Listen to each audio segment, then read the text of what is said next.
Hello, good morning, good afternoon, good evening, whatever time of the day it is that you'll be watching this. Today is the 5th of August, it's currently raining outside and I'm going for surgery. Now hopefully, I'm praying it won't be a major surgery, it should only be a very short and very simple surgery, but I can never tell with my body. So I had my 9th laparoscopy in April with my doctor over in Birmingham, and all was going well until about 5-6 weeks ago when I started to bleed. So I have the Mirena Coil in, so I should not be bleeding. I should not be having a period. The last time I had a period was March 2019. So I started bleeding and I started having these unbelievable cramps. Like I still have the cramps, and like they're really bad this morning, which is great because they'll see that I'm not lying, but it's horrible.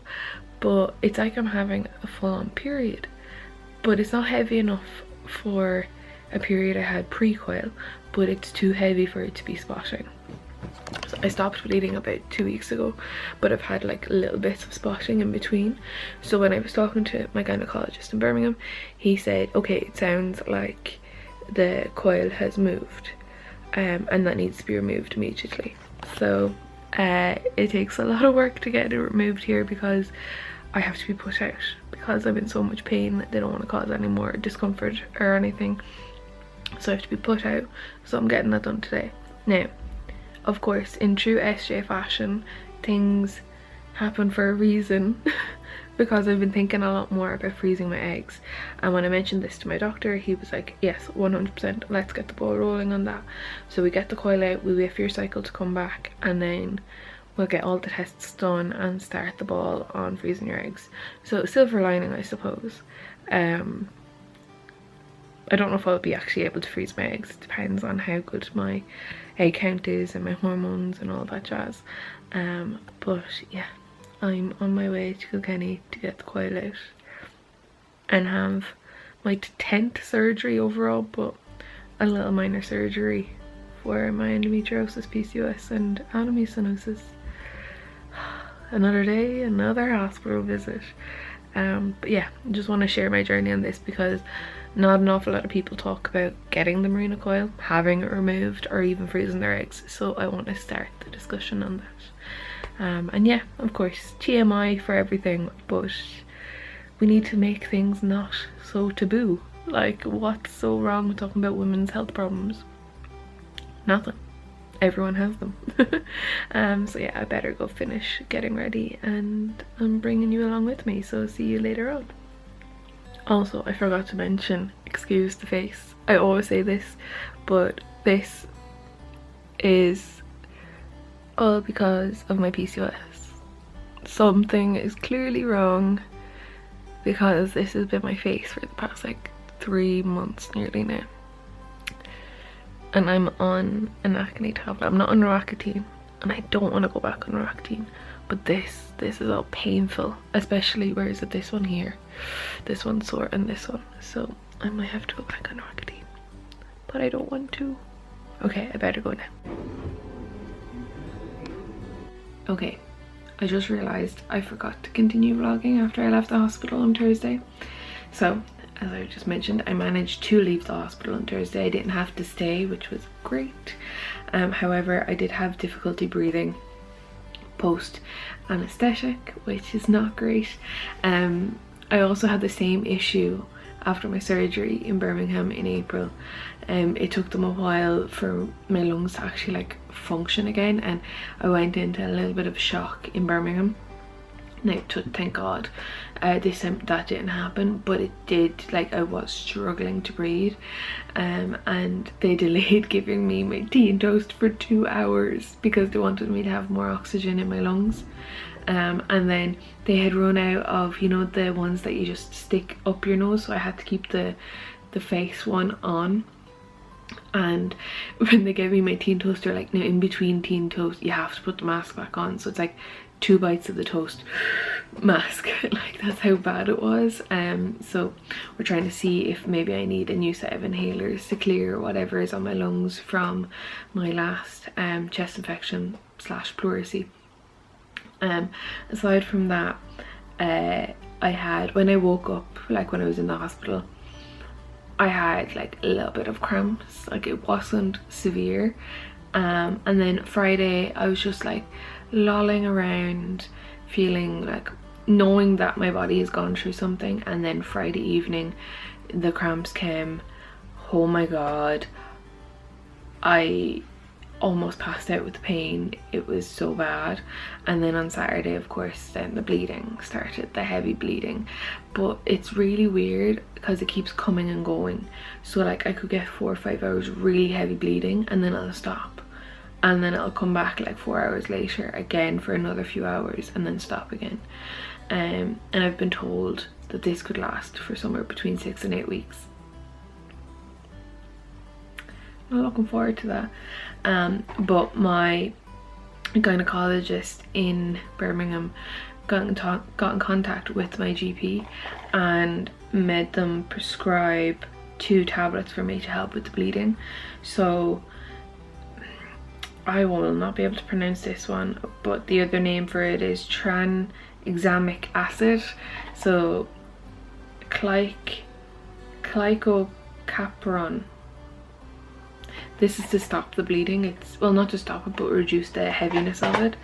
And then the other one, which the instructions are all in Dutch, so if there's anything that I need to know, I don't know because I can't understand the instructions, but it's Primulet. Now this had a different name that my gynecologist gave, but this is to help with blood clots because I won't be able to blood clot as easily. And then the other thing is Buscopan for the cramps. These are great. I'm finding these really good. Oh my god, there's a person absolutely butchering driving into the car space right there. But yeah, they're really great, but the only problem is, like, after about 2 hours they wear off. So yeah, that's my drugs at the moment to help with the removal of the coil. Declan also got me a TENS machine, and I've tried it out on Saturday and Sunday. I actually am going to go get it now while I'm sitting here to see if that will help. And another thing actually that I've been finding really good is the BU monthly patches. They're great. They take a little bit of a while for them to kick in, but I've been finding them really helpful with the cramps. I've also noticed that, like, when I am getting the cramps, I'm getting like a really sharp pain here, which is a bit concerning, but hopefully it's nothing serious. But yeah, that's my update. I will let you know how I get on. I'll show you what the TENS machine looks like when I have it on, and yeah, I'll check back in a few days and let you know how I'm doing a few days after the coil removal.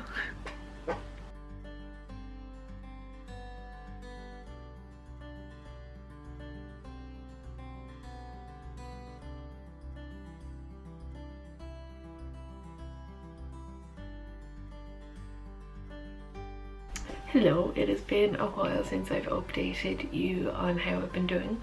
It is now almost a month since I've got the Mirena Coil out. I bled for roughly about 2 weeks, and then I'm due my period in the next 48 hours. I did not miss this part of having a cycle.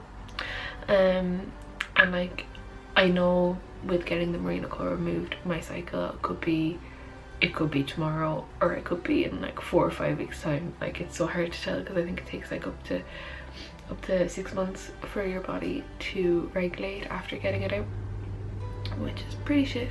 But anywho, yeah, not looking forward to that. And the reason why I have a feeling it's coming is, I don't know, let me take out my glasses for a second. I don't know if you can see, but I'm breaking out a lot now. The camera isn't showing it. There's that trailer again. The camera isn't. Is he going to stop? the camera isn't really picking it up, but as you can see here, I'm really breaking out, and it's like really sore cystatic acne, not acid, cystatic. You know the acne I'm on about, like it's lumpy and sore. And also both ovaries are like someone's got like a cloth and is like rinsing the cloth, so that's fun. But yeah, I had a follow-up appointment this week with my gynecologist in Birmingham. I was woken up by him calling. I didn't know I had the appointment. So I saw him like 8 weeks ago. I had a phone call with him about 8 weeks ago, and he was just asking me like, had my pain subsided with getting the Mirena Coil out? And as I said to him, I would love to say yes, but unfortunately no. However, the pain isn't as severe as it was pre my surgery with him, so maybe that's a win. And he said yes, that could be a win, but also we have to keep in mind that 6 months after your surgery in 2020 you ended up back in hospital again, so now we need to kind of keep that same kind of frame of mind. I don't want to tell you that like, oh, the surgery was successful until about December, so I have to wait until December to see if my surgery is successful or not. But then he also said to me that he reviewed my MRI from December 2020, and he said it is evident that I have adenomyosis, and that's what's causing my lower abdominal pain. But he also thinks that that's what's causing my right side pain, because it's very rare that it happens, but it can travel up to the right side where the ovary is, and that could be the reason. He also says it sounds like I may have adhesions again, and he mentioned surgery, and I just wanted to scream. I was about to be like, no, not again, no, no, no, no, no, no. So I said to him politely, I was like, I think right now the best thing I can do is wait to see if April surgery was a success before I open myself up again. And he agreed. He was like, your body is clearly exhausted, and yeah, let's just review the situation again in December, but if I get extreme pain between now and then, I'm to let him know immediately and we can review the situation. But yeah, I got off the call and I was like, did he just say I needed more surgery? And I was like, of course.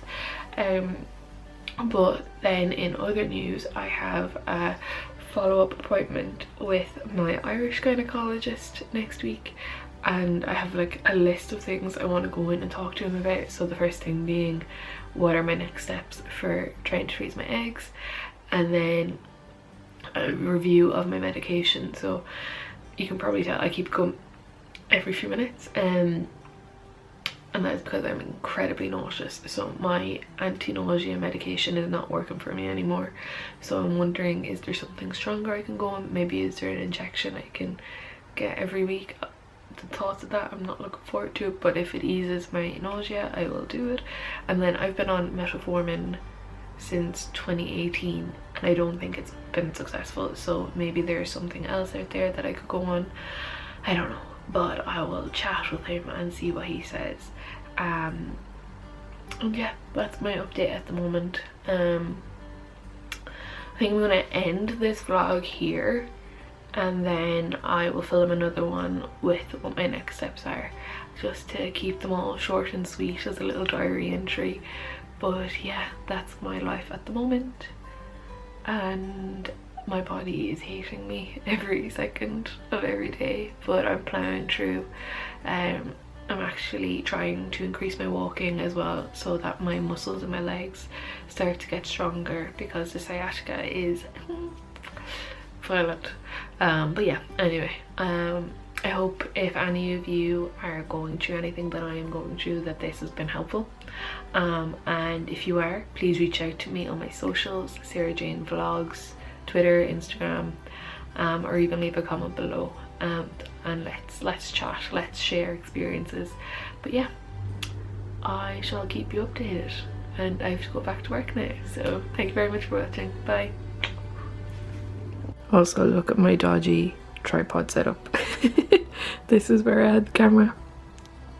I have a tripod in the other room that I never use. Hello. I know I ended this vlog a couple of days ago, but clearly there was a reason why I didn't edit it and schedule it in the couple of days.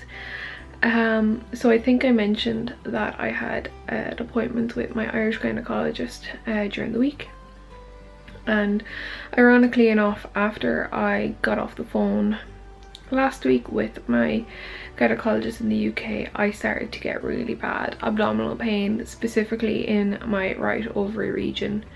I just thought that was my body being like, oh hey, don't forget about me, after having the appointment with my gynecologist. But it got progressively worse, and it's now Friday, and the pain got worse on Saturday, and it's literally increased. It went from like a 3 to a 5 and increased. So then I had an appointment with my Irish gynecologist during the week, and my worst nightmare was confirmed. I have a major cyst on my right ovary that has been causing my incredible pain. He doesn't want to jump down the route of having surgery, so he's put me on really strong painkillers for the time being, but he has also given me his personal phone number, and that I am to ring him as soon as the pain gets unbearable or if anything changes, because we need to get to the bottom of this. So that is my life right now. I am back in the exact same situation where I was this time last year and every other fucking 6 months. Excuse me for cursing. I'm just exhausted. I've not slept in about a week now because of the pain. That's my life. But yeah, I will keep you all updated. I look a little mental and a little frazzled, and that's purely because I am. Work is stressful right now, but I have another update. So it has been a week since I last saw my gynecologist in Ireland. I can't speak, that's how exhausted I am. But yeah, it's been a week since I've seen him, and I was still no better, so I rang yesterday and got an emergency appointment for this morning, and I have to have another surgery. The cyst has gotten bigger and is causing more problems, and yeah, it ain't gonna go away by itself, so I need to have it removed. So I'm having surgery in 15 days time. Hopefully this is the last for 2021. Watch this space.